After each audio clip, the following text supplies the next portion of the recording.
Hello， 大家好，各位朋友仔，你哋好。咁大家咧喺睇片之前咧，記得咧俾個 like 啦嚇，點讚啦嚇。嗱，咁今次咧，我諗住咧就拍一個系列咧，就係叫做一個五行系列嘅教學短片啊。咁大家嚟講認識多啲呢個五行。咁因為嚟講咧，好多朋友仔咧而家咧係好興咧，將啲五顏六色嘅水晶咧去穿埋一條 DIY 嘅手鏈啦。當然啦，係非常之靚啦嚇，大家襯得。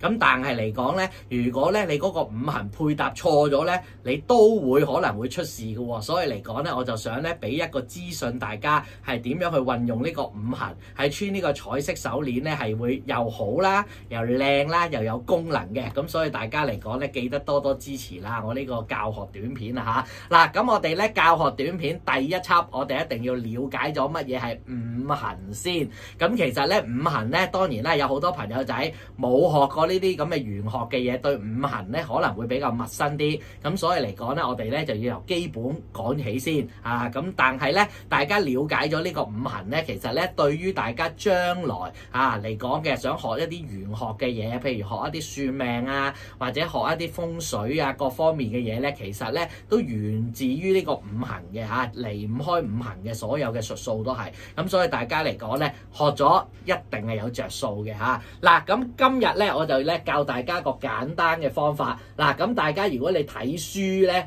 或者有陣時咧嚇聽啲節目咧，你會咧有時好難學得到五行，好難背到嘅。咁就算我自己初學咧都係嘅，因為咧初學嘅時候咧，嗰個師傅咧通常咧就教金木水火土。係嘛？通常都係咁講嘅，金木水火土。咁但係咧，原來咧金木水火土咧，你寫翻出嚟咧好鬼難背嘅，嗰啲相生相克，你係會搞亂嘅，搞到好耐都未記到嘅啦。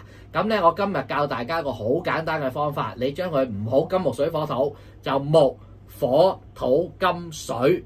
咁因為嚟講咧，點解要寫木火土金水咧？嗱，我而家解釋俾大家聽，你就知㗎啦。木係咪會生火啊？